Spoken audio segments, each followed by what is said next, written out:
que es la, digamos, la esencia, la base de lo que es la Escritura, la palabra del Señor, la Biblia.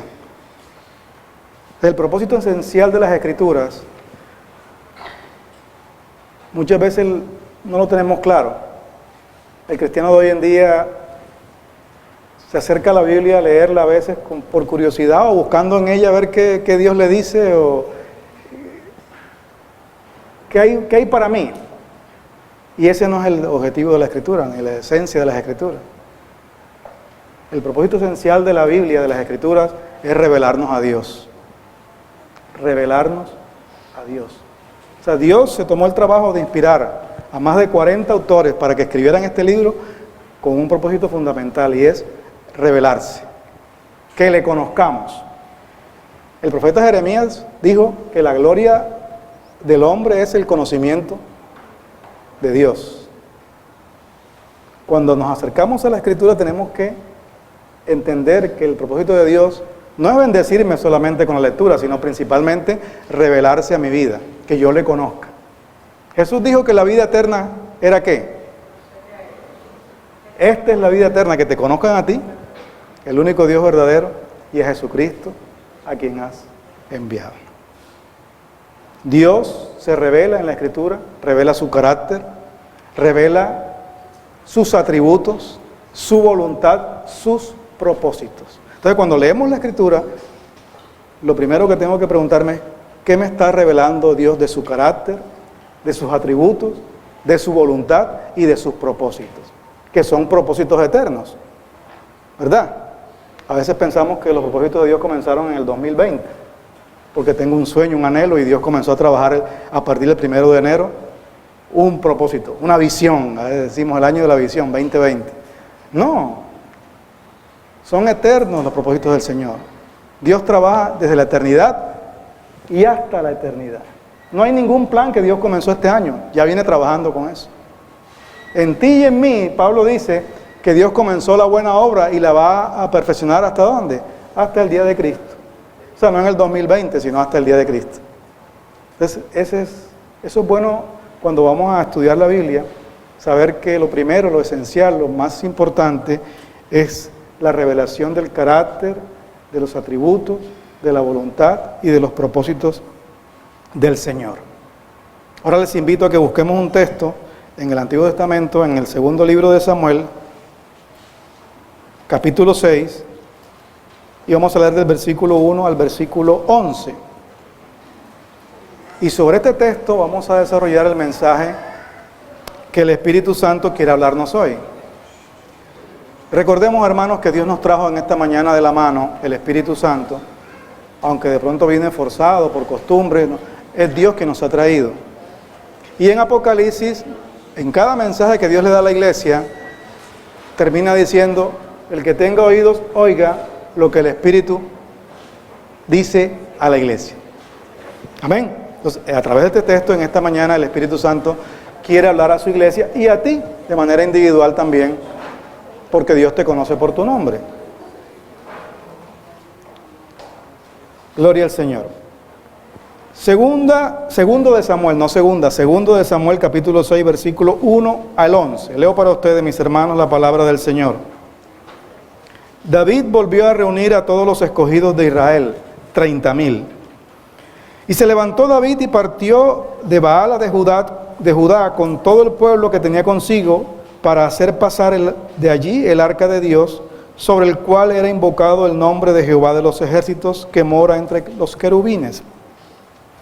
Pusieron el arca de Dios sobre un carro nuevo y la llevaron de la casa de Abinadab, que estaba en el collado, y Usa y Ahío, hijos de Abinadab, guiaban el carro nuevo. Y cuando lo llevaban de la casa de Abinadab, que estaba en el collado, con el arca de Dios, Ahío iba delante del arca. Y David y toda la casa de Israel danzaban delante de Jehová con toda clase de instrumentos de madera de haya, con arpas, salterios, panderos, flautas y címbalos. Cuando llegaron a la era de Nacón, Usa extendió su mano al arca de Dios y la sostuvo, porque los bueyes tropezaban. Y el furor de Jehová se encendió contra Usa y lo hirió allí Dios por aquella temeridad, y cayó allí muerto junto al arca de Dios. Y se entristeció David por haber herido Jehová a Usa, y fue llamado a aquel lugar Pérez Usa hasta hoy. Y temiendo David a Jehová aquel día dijo: ¿cómo ha de venir a mí el arca de Jehová? De modo que David no quiso traer para sí el arca de Jehová a la ciudad de David, y la hizo llevar David a casa de Obed-edom, geteo. Y estuvo el arca de Jehová en casa de Obed-edom, geteo, 3 meses, y bendijo Jehová a Obed-edom y a toda su casa. Así de pie vamos a orarle al Señor. Yo te pido que con tus palabras, allí en tu puesto, le des gracias a Dios por esta oportunidad de leer su palabra, de meditar en ella. Y le pidas, así como expresó alguna vez Samuel cuando estaba en el templo muy niño: Señor, habla, que tu siervo oye. Pídele allí, mi hermano, que Dios te hable en esta mañana, que no sea voz de hombre, que sea Dios mismo, llevando un mensaje a tu corazón, a tu vida, una palabra revelada por el Espíritu Santo, y que simplemente yo sea un instrumento de Dios para eso. Que la palabra de Dios en esta mañana corra y sea glorificada en nosotros, en esta iglesia y en cada uno de los miembros de los que estamos aquí. Que la palabra de vida more en abundancia en nosotros en esta mañana. Pídele al Señor. Él quiere oír tu oración, tu corazón, porque Él ve el corazón. Gracias, Señor. Gracias por tu palabra. Gracias, Espíritu Santo, por el mensaje que quieres hablar hoy a la iglesia y a cada uno de tus hijos, Señor. Gracias en Cristo Jesús, nuestro Salvador y nuestro Señor. Amén y amén.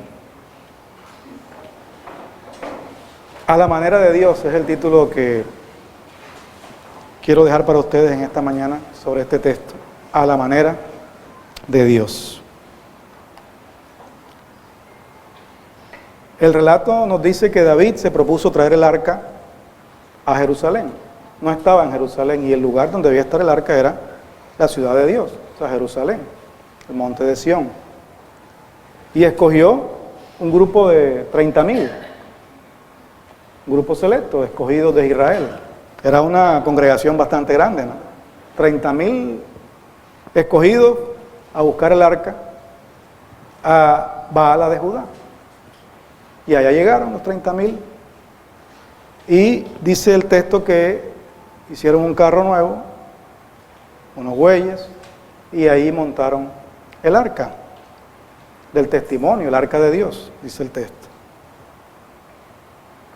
Y habían 2 personas que iban acompañando, 2 hijos de Abinadab, Usa y Ahío, cuidando allí. Uno iba adelante y el otro pendiente del arca, que fuera bien, ¿verdad?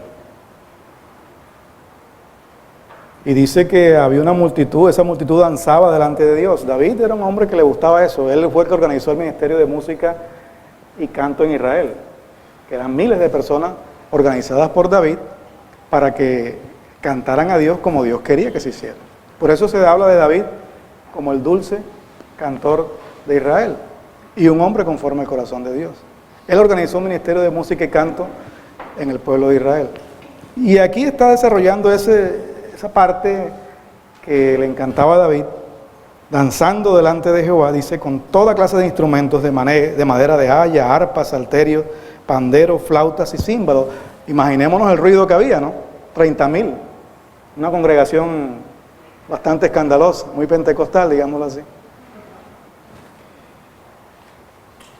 Y todo estaba bien hasta que el arca empezó a moverse porque los bueyes tropezaron. Hasta ahí el culto iba bien. Ese culto expresivo. Cuando comenzó el arca a tropezar, a moverse y los bueyes a tropezar, dice que Usa extendió su mano para que el arca no se cayera. Ahora miremos un poco lo del arca. Es importante saber que esta arca fue la que Dios le dijo a Moisés cómo debía construirse. En el libro de Éxodo, en el capítulo 25, Dios le da el diseño del arca, que era una caja de madera forrada en oro. de aproximadamente 1,12 centímetros de largo, como por 60 y pico centímetros de ancho y de alto igual, con un propiciatorio de oro, de madera forrado en oro, con unos querubines en oro que miraban hacia abajo, se cubrían la cara con las alas. Ese era el arca del testimonio, y allí Dios iba a colocar su testimonio, que era las tablas de la ley, la vara de Aarón que reverdeció y el maná.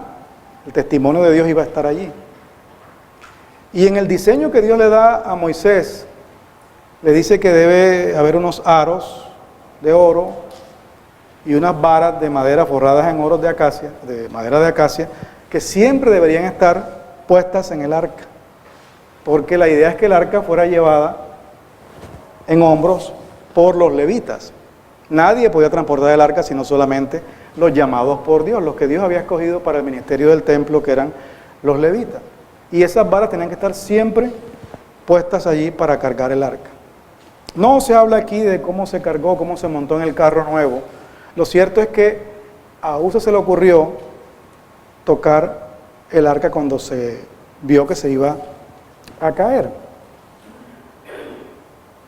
Y dice el texto que se encendió la ira, el furor de Jehová contra Usa, y lo hirió allí Dios por aquella temeridad. En otras versiones se habla de atrevimiento, por aquel atrevimiento que tuvo Usa, o por aquella irreverencia. Son palabras que usan otras versiones de la Biblia, como la Biblia de las Américas, o la Dios habla hoy, o la Nueva Versión Internacional.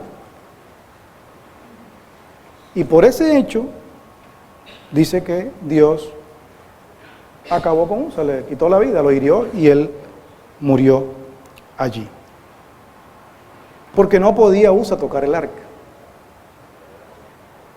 Pero ¿cómo hacía Usa si se estaba cayendo el arca? ¿Verdad? Si fuéramos nosotros los que fuéramos allí, hubiéramos hecho lo mismo. Hubiéramos tocado el arca para evitar que se cayera el arca de Dios. Y hasta ahí llegó entonces el culto que venía haciendo el pueblo de Israel. La felicidad, la alegría, el holgorio que venía el pueblo manifestando en la presencia de Dios. Hasta ahí llegó porque murió Usa y dice que David se entristeció. En otras versiones dice que David se enojó. O sea que la traducción más fiel es se enojó, no se entristeció. Porque es la que más repiten las otras versiones. David se enojó cuando vio que Usa, por juicio de Dios, cayó muerto. Y entonces llamó a aquel sitio Pérez Usa, que significa el quebrantamiento de Usa. Es interesante verlo, ¿verdad? Porque uno dice, bueno, ¿qué motivó a Usa para tocar el arca? No un motivo pecaminoso. No fue que el hombre usó esa temeridad porque sí, no, sino porque hubo una situación que lo empujó a ello. Cuando vio que el arca se venía, él la tocó. Y creo que ese texto nos enseña algo de Dios muy, muy profundo, muy grande, acerca del carácter de Dios. Que las cosas que vayamos a hacer, tenemos que hacerlas a la manera de Dios, a la manera del Señor. Porque Dios había establecido que nadie podía tocar el arca. Ningún hombre podía tocarle el arca, por eso eran las varas, para que la cargaran y nadie tocara el arca, ni siquiera los levitas podían hacerlo. Nadie podía tocar, porque era símbolo de la presencia santísima de Dios. Esa arca iba a estar en el lugar santísimo, ahí iba a ser trasladada luego que el tabernáculo fuera construido. Nadie podía tocar el arca. De ninguna manera, no había excepción a la regla. Nadie podía tocar el arca de Dios. Y por eso Usa muere. Por su temeridad, dice el texto, por su atrevimiento, por su irreverencia. Porque prevaleció el deseo del corazón o de pronto la intención buena que lo que Dios había establecido.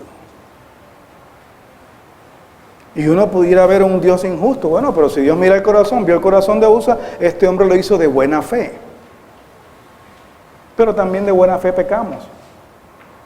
y somos temerarios ante Dios, de buena fe.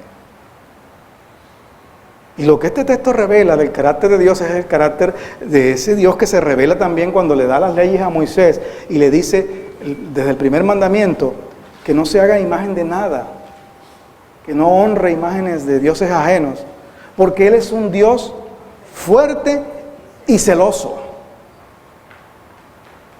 Fuerte y celoso que castiga la maldad de los hijos, de los padres sobre los hijos hasta la tercera y cuarta generación de los que le aborrecen.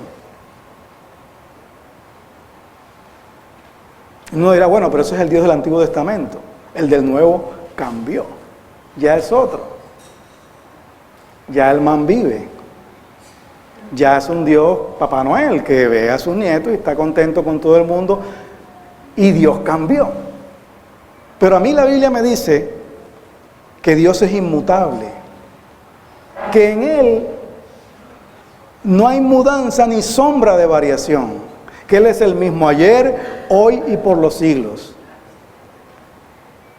Pero algunas iglesias están predicando un Dios que cambió, que cuando vemos un texto como este, decimos, no, pero es que el Dios de ahora no es así, ya, este era el Dios del Antiguo Testamento que andaba todo el día molesto y airado y enojado y aburrido con todo el mundo y por eso aprovechó y mató a este tipo que tocó el arca.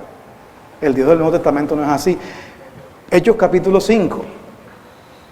Estamos en la gracia. Cristo ya subió al cielo. Estamos predicando el Evangelio. ¿Y qué pasó en Hechos 5? ¿Se acuerdan lo que pasó? Está la iglesia reunida. Los hermanos juntos en armonía. Hay una coinonía especial. El Espíritu Santo está edificando la iglesia. Y aparecen dos muertos en escena en medio de la congregación.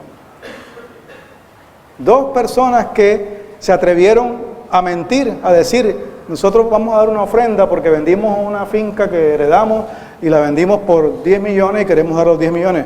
Era mentira, la habían vendido por 20. Y habían sustraído y dijeron, ¿y qué pasó con Ananías y Zafira? Tuvieron que sacarlo, primero a Ananías y luego a Zafira, los jóvenes de la iglesia. Ese era el ministerio de los jóvenes en ese tiempo, enterrar los muertos. No era el ministerio de alabanza y batería, no, era enterrar los muertos de la iglesia. Porque ahí dice el texto que los jóvenes sacaron primero a Ananías y luego llegó Zafira. ¿Y qué pasó? Tu marido está muerto, a ti también te van a llevar. El mismo Dios del antiguo es el mismo Dios del nuevo, porque es un Dios inmutable. No cambió su carácter, no cambió su propósito, no cambió su esencia, su atributo. Él es el mismo ayer, hoy y por los siglos, dice la palabra. Y es bueno saber tener claro esta faceta del carácter de Dios, del Dios celoso, del Dios temible. Miren que en el libro de Hebreos, en el capítulo 12, quiero que me acompañen a leerlo. Hebreos capítulo 12.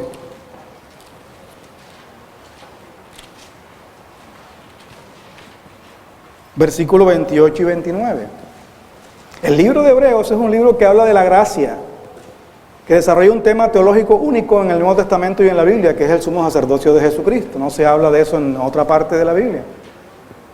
Y es el libro que dice que ya la ley quedó abrogada, que ahora lo que prevalece es la obra de Cristo, el sumo sacerdocio del Señor, que es muy superior al de Aarón, porque es anterior al de Aarón, es según el orden de Melquisedec, dice Hebreos. Y habla de eso y dice que la ley quedó abrogada y demuestra por qué quedó abrogada. Aún dice que Jesús es superior a Moisés. Él está hablando del pueblo judío. Y este libro dice esto. Versículo 28, capítulo 12. Así que, recibiendo nosotros un reino inconmovible, tengamos gratitud y mediante ella sirvamos a Dios agradándole con temor y reverencia. ¿Qué dice el versículo 29? Porque Dios, nuestro Dios, es fuego consumidor. Eso no lo dice el Antiguo Testamento, ni lo escribió, ni lo inspiró el Espíritu Santo después que Dios mató a Usa, sino allá en el libro de Hebreos, cuando nos está exhortando a que sirvamos a Dios con gratitud, a que nos regocijemos en su presencia porque hemos recibido un reino inconmovible por Cristo Jesús. No es un reino de este mundo, es un reino inconmovible que tiene que ver con lo que vendrá cuando Cristo venga.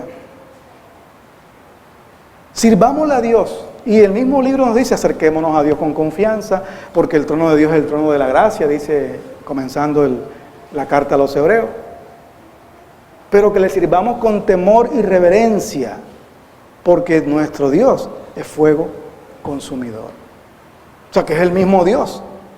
Hebreo nos está diciendo que ya cambió, que ya se apagó el fuego de Dios y Dios es un tibio personaje que no le importa lo que hagamos, está contento. No, sigue siendo el mismo Dios del Antiguo Testamento, su mismo carácter, fuego consumidor, que no tendrá por inocente al culpable.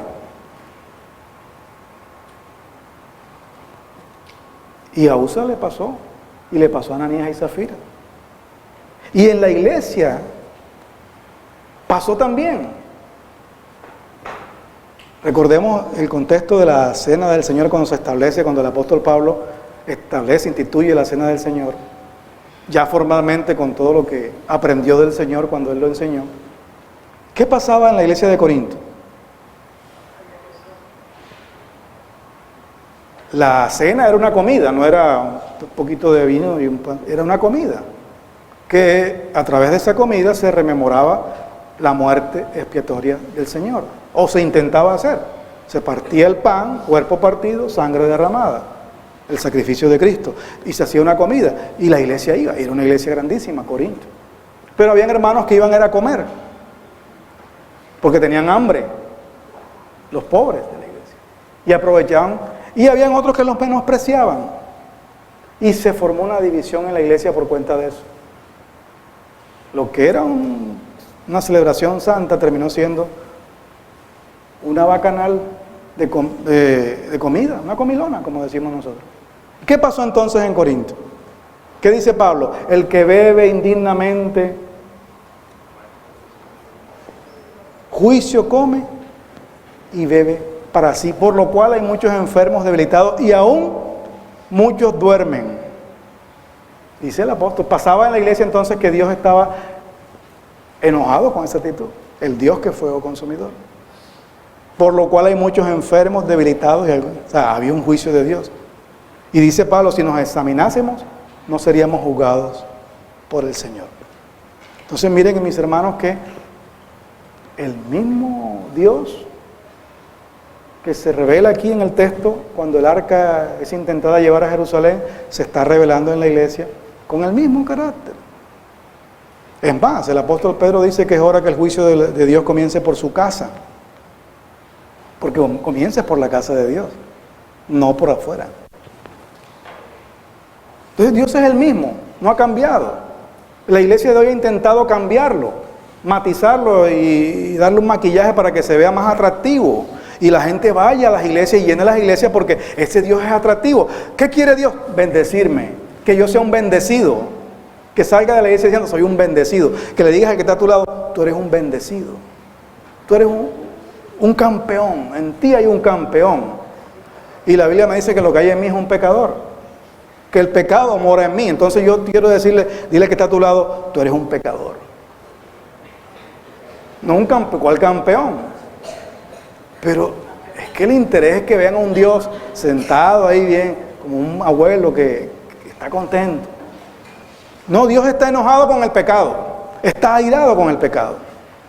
Solo que en la gracia ahora, la sangre de Cristo, su obra expiatoria, aplaca la ira de Dios. Cuando venga la ira de Dios, los que tengamos juntado en el dintel y en los postes de nuestras casas, la sangre del Cordero pasará por alto el juicio de Dios. Pero Dios está enojado, porque hay pecado. Y el pecado provoca la ira de Dios. Aunque sea inocentemente como Usa, que tocó el arca para ayudar que Dios no se cayera, porque él iba ahí en el arca. A veces se obra con temeridad en las iglesias. Uno va a las iglesias y encuentra cultos que son temerarios. Y que porque Dios no haya enviado un juicio, no se haya visto un juicio como en este caso, no quiere decir que no esté enojado Dios por eso. Porque hay temeridad cuando uno entra a una iglesia donde, como decía el hermano en el estudio, no se enseña la palabra del Señor. Se hablan cosas que no tienen que ver nada con una revelación de la palabra de Dios. Cuentos, visiones, pensamientos de hombre, acomodados a ciertos versículos bien cogidos, bien escogidos al azar para que soporten esa idea, pero eso no tiene base bíblica, no es ninguna verdad de Dios revelada. Es un cuento del hombre, es del hombre por el hombre y para el hombre, no de Dios por Dios y para Dios, como dice Romano. Y hay que ser temerarios para hacer eso, mis hermanos. Y hacer de la alabanza todo un espectáculo que nos encante, que nos eleve a una dimensión, pero que no tiene que ver nada con la dimensión del Espíritu Santo, ni con la obra del Espíritu Santo. Tiene que ver con emociones, con pensamiento positivo, con motivación, con manipulación, que es brujería. Y en la iglesia hay brujería. Porque todo lo que intente manipular la mente, el corazón, es brujería, porque eso es lo que hace la brujería, manipular. Y de los primeros mensajes que enseñé, ya hace casi 30 años, predicando la palabra, era ese. El espiritismo en la iglesia. Yo decía, si yo predico esto me van a sacar de aquí a patadas. Pero Dios me dijo, tienes que predicarlo porque es lo que está pasando. Es lo que la Biblia está mostrando que está pasando en la iglesia. Que la misma actitud de uso es la misma actitud que asume la iglesia, y muchos cristianos ahora somos temerarios ante el Señor, atrevidos. Hemos perdido la visión de un Dios que es fuego consumidor, al cual hay que servir con temor y reverencia. Cuando Jesús oraba, ¿cómo oraba el Señor? Que era sin pecado y que era el Hijo de Dios. Postrado en tierra, rodilla en tierra y con el rostro oraba, Padre, pasa de mí esta copa, pero que no sea como yo quiero, sino según tu voluntad. Ahora, ¿cómo oramos? Yo declaro, yo digo, de pie y con el rostro erguido, mirando como mandando que Dios haga las cosas, porque yo soy hijo de Dios, hijo del gran rey, luego Él tiene que obedecerme a mí. Entonces escuchamos oraciones temerarias como esta: no recibo un no como respuesta. ¿Se acuerdan quién lo dijo? Una gran salmista que todo el mundo encanta y que todo el mundo aplaude, se atrevió a decir, ahí orando por un moribundo de cáncer, a decirle a Dios, no recibo un no como respuesta. Hay que ser temerarios para eso, mi hermano. Y la iglesia, nosotros, que no nos creemos mejores que ellos, por supuesto, porque todos estamos cortados con la misma tijera, pero los que hemos entendido ¿cuál es el carácter de Dios? ¿Cómo se ha revelado Dios en la Escritura? Tenemos que levantar la voz y decir, no está bien. Alguien tiene que llamar la atención a esta gente y decirle, no está bien. Tiene que levantarse un profeta que diga, no está bien. No está bien. Estamos llamando a una multitud de gente que llega a las iglesias convencida que Dios es pasivo ante el pecado, que es indiferente, que a Dios no le interesa que tú seas homosexual porque Dios es amor. O que la pareja de pastores de una iglesia sea hombre y hombre o mujer y mujer. Dios no le importa porque Dios es amor. Y ha permeado tanto el mensaje en la iglesia que la gente lo ha aceptado ya en muchas partes. La iglesia presbiteriana se dividió en Estados Unidos por eso. Se tuvo que dividir porque hubo un grupo que dijo, no es posible que estemos diciendo esto y aceptando esto. Ministros homosexuales ordenados para el ministerio. Ya no tengo mi pastor y mi pastora, sino mi pastor y otro pastor, que es el esposo del otro. ¿Y eso qué es? Oye, hermano, pasen, vamos a orar por ustedes, pongan las manos. No, yo no quiero que me pongan las manos.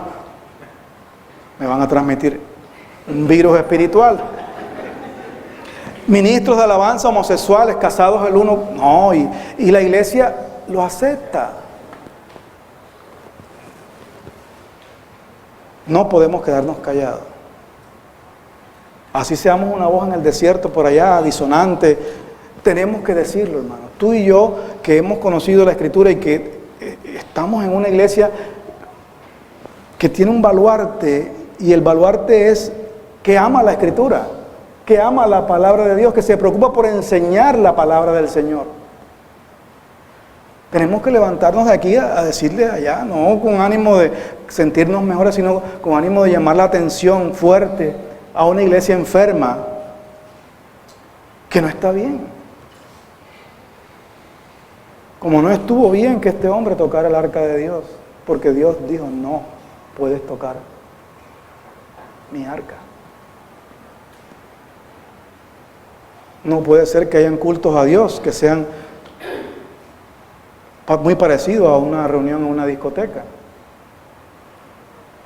¿Sí? Y así pasa, y eso atrae mucho a la gente. Y los jóvenes llegan y llegan, y uno se impresiona la cantidad de jóvenes que están llegando a los pies de Cristo.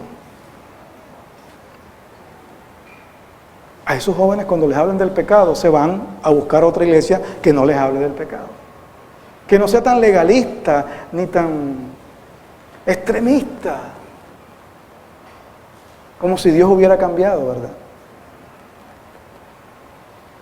Yo comencé en una iglesia que no era la presbiteriana. Era una iglesia de corte carismático, pentecostal, independiente. Y nos reuníamos en la Vía 40. Al aire libre, mi hermano. No había templo, era un monte que se habilitó, se hizo un piso y ahí nos reuníamos. Martes, jueves, viernes, sábado y domingo. Y llovía y nos mojábamos ahí. Pero le doy gracias a Dios por esa iglesia, porque el mensaje que más me edificó a mí era el mensaje que me confrontaba siempre. Desde el primer día que llegué, cuando el pastor señalaba y decía, ojo con el pecado, ojo con lo que estás haciendo, ojo. Y sentía siempre que el dedo de Dios me decía, ojo. Y sentía que me edificaba porque me corregía, procuraba corregirme, decir, este mensaje me está llamando a que mi vida tiene que ajustarse más a lo que Dios exige de mí. Sí, Cristo murió, estamos en la gracia, es por gracia, sabemos eso, pero Dios requiere de ti, de mi santidad. ¿Sí? Dios requiere un pueblo santo, apartado del mal, apartado del pecado, del mundo. Un pueblo consagrado a Él, un pueblo que le sirva con temor y reverencia. Que entienda que Él es un Dios de toda gracia, pero también el mismo libro que dice eso, dice, es un Dios que es fuego consumidor. Y recuerdo, nunca se me olvida, que el pastor confrontaba y decía, él era más evangelista que pastor, y se ponía rojo cuando predicaba. Y decía, tienes que sacar de tu vida las cosas que están mal. En ese mensaje que corren para allá, corren. Cosas que están mal, sácalas de tu vida. Ve a tu cuarto, empieza a barrer el cuarto y comienza a cantar, Jesús está pasando por aquí. Saca las cosas y cuando estés barriendo tu casa, desaloja todo lo malo, todas las cosas. Y era un mensaje fuerte. Y un día habló de la idolatría y decía, todavía hay muchos aquí que están pensando que pueden tener idolatría y Dios no se enoja con eso. Olvídate de eso. Busca en tu vida los ídolos que hay, incluso en tu misma cartera. Hay cosas que tienes guardadas ahí que no son... Y a mí se me había olvidado que yo cargaba una oración fuerte del Espíritu Santo en mi billetera, que la recorté del Heraldo y que siempre la leía cuando estaba Espíritu Santo, una oración bonita. Y yo digo, voy a revisar, y preciso está la oración fuerte del Espíritu Santo. Y gracias, Señor, porque me hablaste hoy y me sacaste estas cosas. Y a veces no nos gusta que Dios nos confronte, como decía el hermano, nos sentimos incómodos. Ay, que la iglesia, no, yo no quiero un mensaje de eso, porque yo quiero que me digan que todo está bien. Sí, todo está bien porque Cristo murió en la cruz, amén. Él pagó el precio y yo no tengo que hacer nada para ganarme el favor de Dios. Pero cuando miro mi vida, debo ajustarme a los principios de Dios porque eso es lo que Dios requiere para mí. Porque soy su hijo. Sed santos porque yo soy santo, dice el Señor. Y tengo que aprender a hacer las cosas a la manera de Dios. La iglesia tiene que aprender a hacer las cosas a la manera de Dios. Por eso el título del mensaje. Que Dios dice, no toques, no lo toques. Que se caiga, que se caiga. Que se parta, pero hazlo a la manera de Dios. Y así vas a agradar al Señor. ¿Cómo podemos nosotros saber cuál es la manera de Dios? Por la Escritura. Si se hubiera recordado, porque me imagino que él lo sabía, debería saberlo. No sé, pero al menos hubiera recordado que Dios no quería que nadie tocara el arca. Hubiera dejado que se cayera. No hubiera muerto allí. Bueno, quizás se dañó el culto porque se cayó el arca. Ay, qué pena con Dios. Pero no murió Usa. Y dice el texto que oró con temeridad. Que fue temerario, atrevido. Tenemos que cuidarnos de no ser temerarios con las cosas de Dios. La iglesia no puede atreverse a hacer cosas por presunción, porque así nos enseñaron, porque se ha dicho el concilio hace esos 200 años. No, tenemos que asegurarnos que lo que hacemos es a la manera del Señor. Tú de manera individual y la iglesia como cuerpo. Que nuestras cosas sean agradables a Dios porque se hacen a la manera de Dios, no a nuestra manera. Y no pretender nunca ajustar a Dios a nuestras cosas, sino que nos ajustemos nosotros al Señor. Que la iglesia ajuste a la gente que está llegando a las cosas de Dios, no que se ajuste la iglesia a lo que la gente quiere. Y eso es lo que está pasando en las iglesias actualmente. Que las iglesias cambian el principio y dicen, bueno, está llegando este poco de jóvenes, llegan con ganas. Vamos a ponerle un Dios que se acomode a ellos, que se sientan cómodos con ese Dios. Y les ponen un Dios rockero. Y le ponen luz y humo y estos jóvenes saltan y están llenos del Espíritu ahí saltando.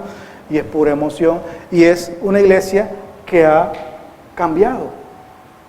Que ha puesto a Dios, lo ha rebajado y lo ha puesto a un nivel simplemente humano de alguien que nos atrae y nos gusta. Y entonces escuchamos canciones de amor a Dios.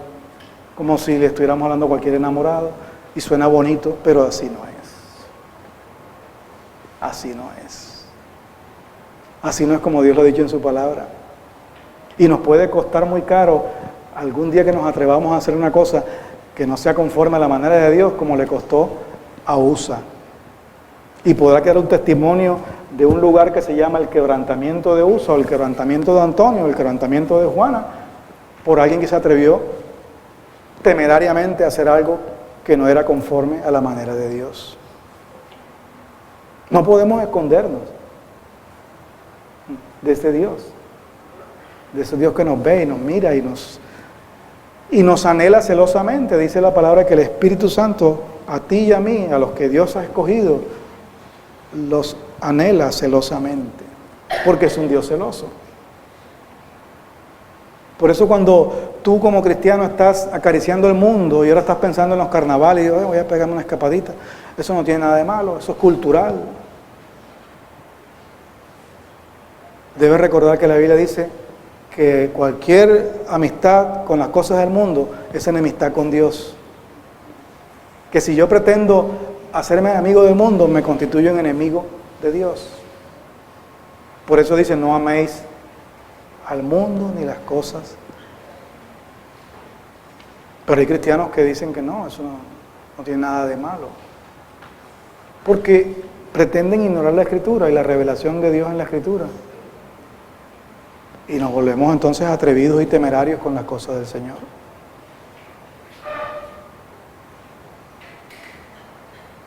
Una de las cosas que tenemos que recuperar en la iglesia, en cada creyente, es el temor de Jehová.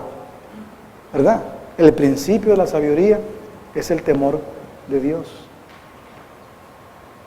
Que cuando le fallamos al Señor somos conscientes y buscamos su presencia para pedir perdón, porque tenemos que hacerlo siempre. Esa es una característica de los santos. ¿Sabías que el santo no es el que no peca, sino el que reconoce su pecado? Salmo 32 dice eso. Mi pecado te declaré y no encubrí mi iniquidad. Dije, buscaré a Jehová. Y cuando le buscó dice, y tú perdonaste la maldad de mi pecado. Ese es un santo.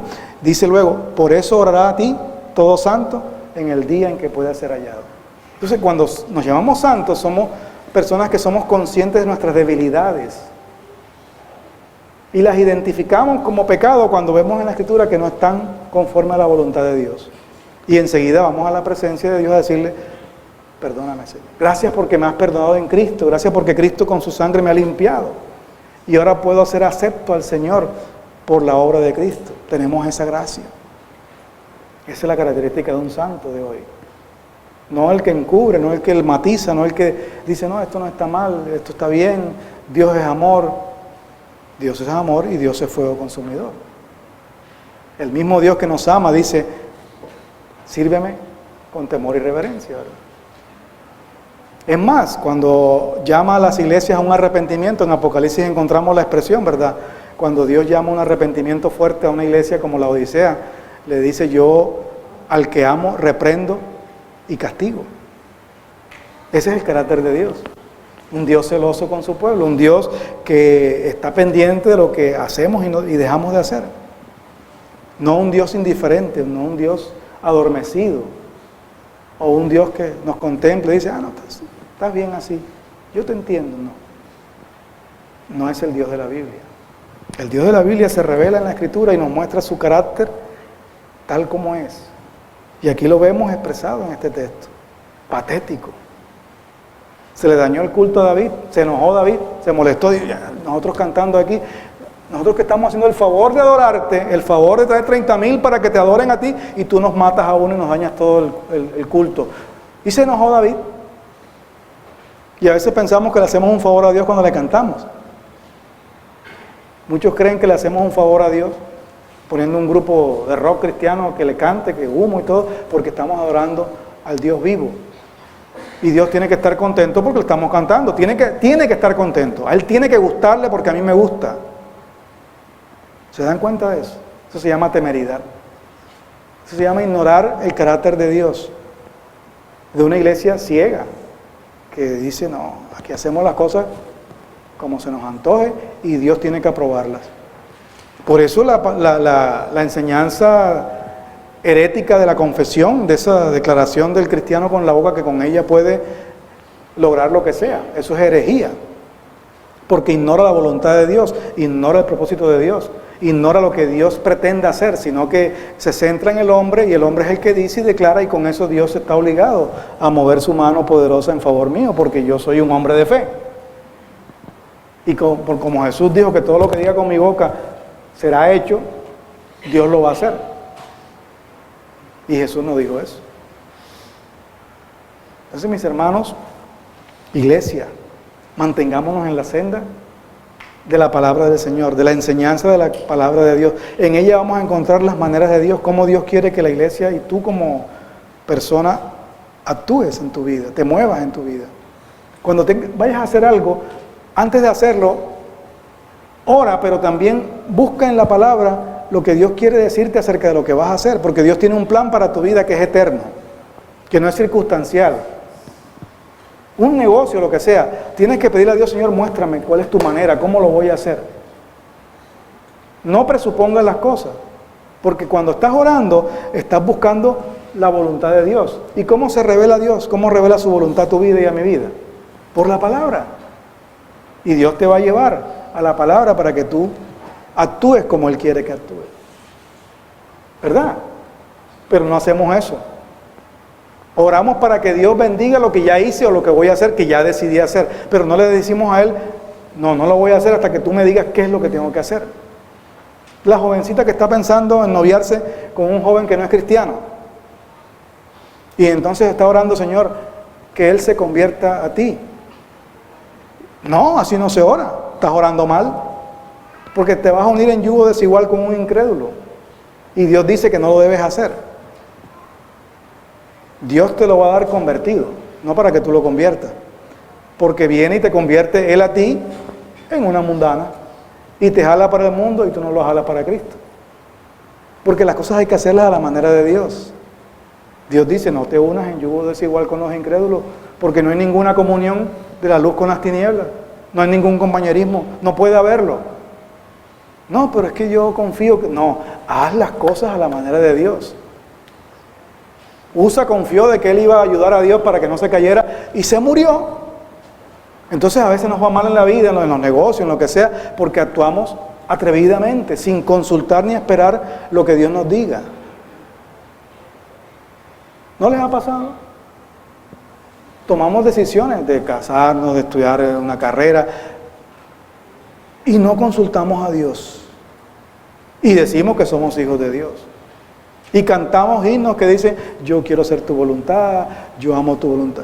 Y Dios dirá, ¿y por qué no haces las cosas a mi manera? ¿Las haces como tú quieres? Armas tu plan y luego vienes para que yo lo bendiga. ¿Quién ha dicho que Dios? Ese es como un genio de la lámpara, ¿verdad? Que lo froto para que él salga y 3 deseos. Y así no funciona. Así nos enseñó Jesús, que era el Padre. La manera de Dios es la mejor, aunque a mí no me parezca. La parte humana está allí, el humanismo siempre estará. Yo digo, si yo hubiera estado ahí en el arca, yo también la toco, porque no hubiera querido que se cayera esa arca. Y a veces la manera de Dios no es la más cuerda a mi manera de ver las cosas. Por eso dice la Biblia que el Evangelio es locura a los que se pierden. Porque Dios obra de una manera, la extraña obra de Dios que habló Isaías. Aquella extraña obra que nadie entiende y que por juzgarla nos atrevemos a decir que es insensata. Y es la obra de Dios. Esperemos en el Señor, aprendamos a hacer las cosas a la manera de Dios. Porque Dios sigue siendo fuego consumidor. Y no se complace en que tú y yo hagamos las cosas como se nos antoje. No se complace, no es adoración a Dios eso. No es adorar a Dios eso. De nada sirvió todo este culto ruidoso de címbalos, salterios, 30,000 personas. Cualquiera pensaría, Dios está tan contento que no vio a Usa y cuando tocó dijo, no, déjalo, no importa, esto me están adorando, eso es lo que yo quiero. No, Dios estaba pendiente de las cosas, está mirando lo que Él quiere mirar. Los ojos santos de Dios contemplan toda la tierra, dice, para mostrar su poder en favor de aquellos que tienen un corazón perfecto para con Él. Así le dijo el Señor a aquel rey que se atrevió a hacer las cosas sin consultar a Dios. Locamente has hecho, le dijo el profeta. Locamente has hecho. Y a veces oramos así, atrevidamente, locamente, temerariamente. Pero Dios en esta mañana, como nos ama, como se preocupa tanto por nosotros, porque es que Dios, nosotros no alcanzamos a entender cuánto se preocupa Dios por nosotros. Más que lo que yo me preocupo por mí. Mucho más. Si Jesús dijo, Dios cuenta todos los cabellos de la cabeza. Yo no me preocupo por el que se me cayó, digo, ya me voy a quedar calvo, ya para qué. Pero Dios sí cuenta los cabellos de mi cabeza. Jesús dijo que Él los contaba. Luego Dios se preocupa más por mí que lo que yo me preocupo por mí. Y el interés de Dios es que mi vida esté alineada con Él, porque es lo mejor para mí. Lo mejor para mí no es que yo haga las cosas o cumpla mis sueños y mis anhelos, no, es que se cumpla la voluntad de Dios en mi vida, es lo mejor. Aunque en esa voluntad me toque pasar por un valle de sombra de muerte. Amén. Me toca pasar por un valle de sombra de muerte, nadie quiere pasar por ahí, es un valle tenebroso, según la teología lo muestra, ese sitio donde hay unas rocas inmensas, unas montañas y solo queda un pasadizo muy estrecho y hay que pasar porque no hay otro camino que pueda coger. Ese valle lleno de oscuridad, de incertidumbre, donde hay peligro, pero el salmista dice, aunque ande en valle de sombra de muerte, no temeré mal alguno, porque tú estarás conmigo. A veces Dios nos mete por allí, es más, nos mete por allí, no nos pide permiso, nos mete por allí. Esa es la manera del Señor. Esa es la manera del Señor. A veces nos da temor, yo lo reconozco, de orarle al Señor y decirle, haz tu voluntad en mi vida, Señor. Porque empiezo a pensar, Cristo, Pablo, Pedro, todos murieron.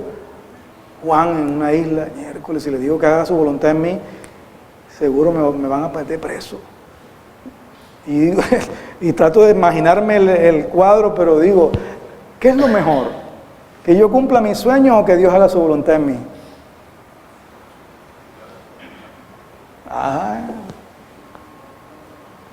Aunque toque sufrir, aunque toque padecer. Pablo dijo, el que quiera vivir piadosamente en Cristo Jesús, padecerá persecución. ¿Dónde están los perseguidos aquí?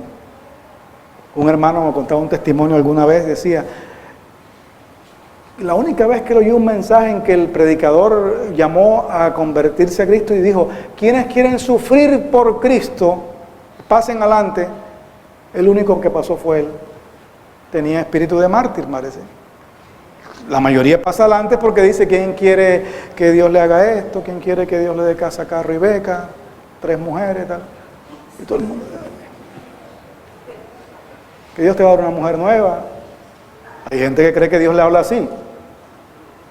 Una vez le profetizaron a un hermano y que Dios le iba a dar una sierva y le dijo, pero qué raro porque yo estoy casado. Entonces el profeta se equivocó.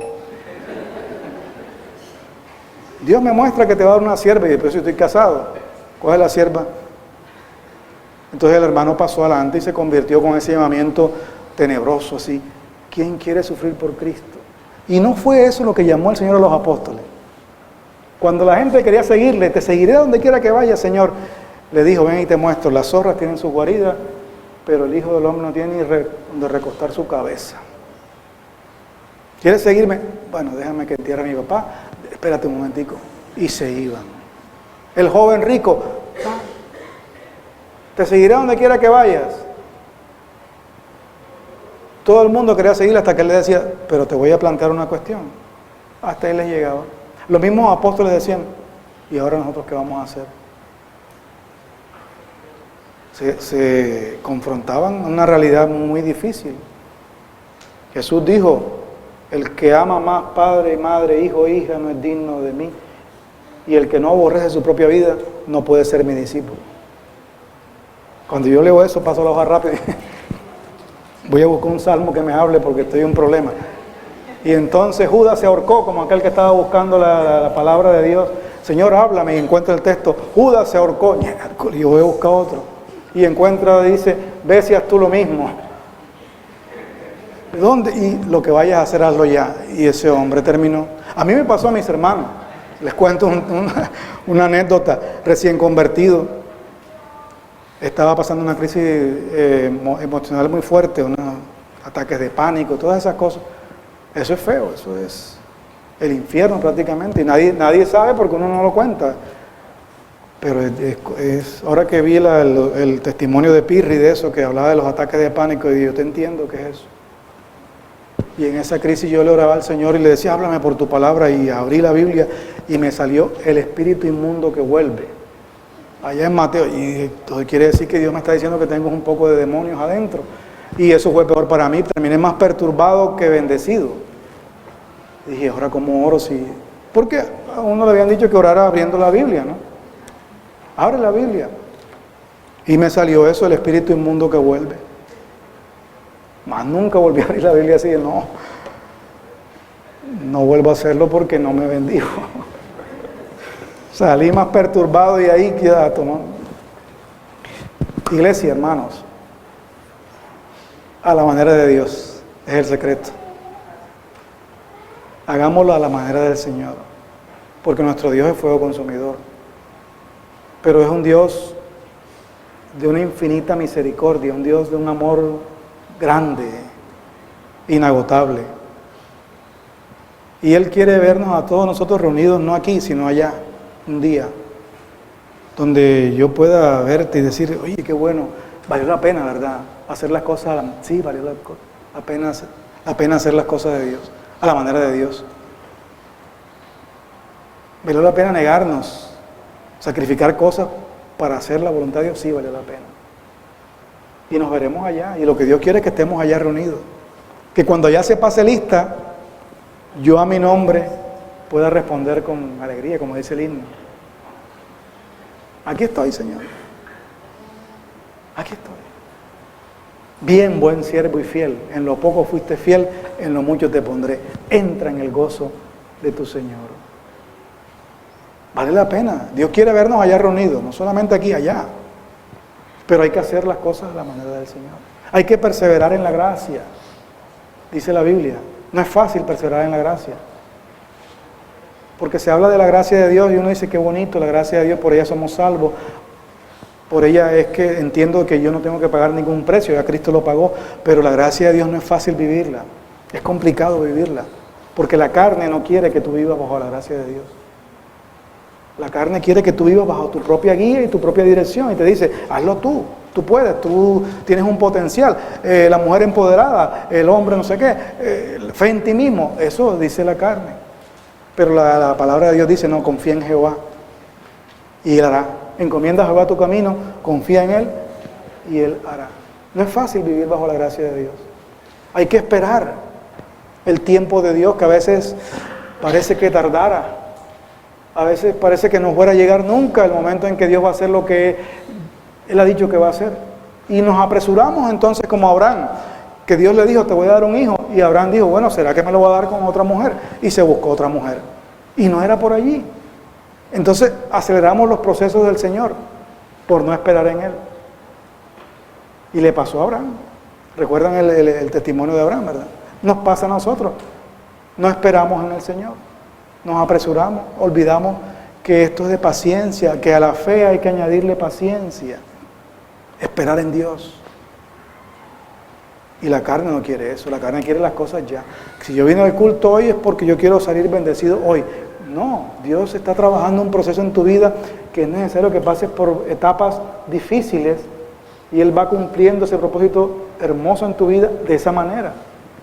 Agradécele al Señor, glorifícalo, dale gracias por lo que estás viviendo ahora, aunque sea malo, porque para ti es bueno.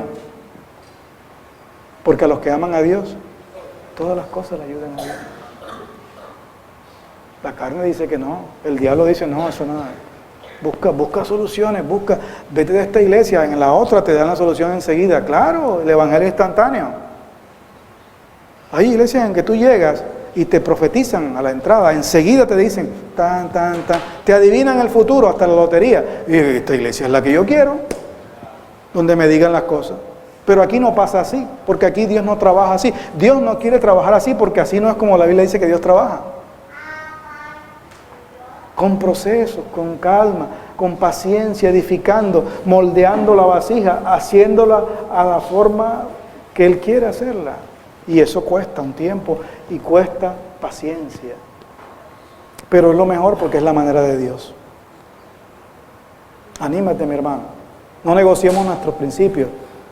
No dejemos que hablaba con el pastor ahorita, que el mundo se nos meta para que cambiemos esa visión que Dios le ha dado a esta iglesia de mantenerse firme en la palabra, siguiendo los principios bíblicos, enseñando la Escritura, que aunque la gente se vaya, vendrán otros que aman la palabra y quieren ser enseñados por ella y Dios los trae para que aprendan. Sigamos adelante, no nos dejemos cambiar por lo que el mundo, por lo que está pasando en las otras iglesias.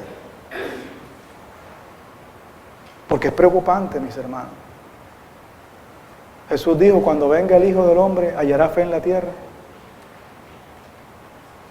Y la Biblia muestra que la iglesia que Dios va a encontrar cuando venga no es una iglesia que le agrade a Él, es una iglesia apartada de Él, una iglesia en apostasía, una iglesia en su propia visión y camino, pero apartada de Dios. Esa es la iglesia que dice la Biblia que Dios va a encontrar cuando el Hijo del Hombre venga. Por eso le dice a los escogidos que se mantengan firmes, que aunque vean señales, prodigios, no crean esas cosas que son engañosas, que se mantengan firmes en la palabra. Eso dijo el Señor, porque el diablo hará señales que engañarán, si fuese posible, aún a los escogidos. Y señales hace el diablo y todo lo que uno ve, pero tú mantente firme en los principios de Dios. Haz las cosas a la manera de Dios y Dios estará agradado. Dios no buscaba en este camino del arca a Jerusalén tanta alabanza con salterio. Sí, a Él le agrada eso, pero lo que Dios buscaba era, y siempre ha buscado, es obediencia. Por eso cuando Usa tocó el arca, Dios lo hirió y dañó todo el servicio. El culto se dañó. Gloria al Señor. Amén.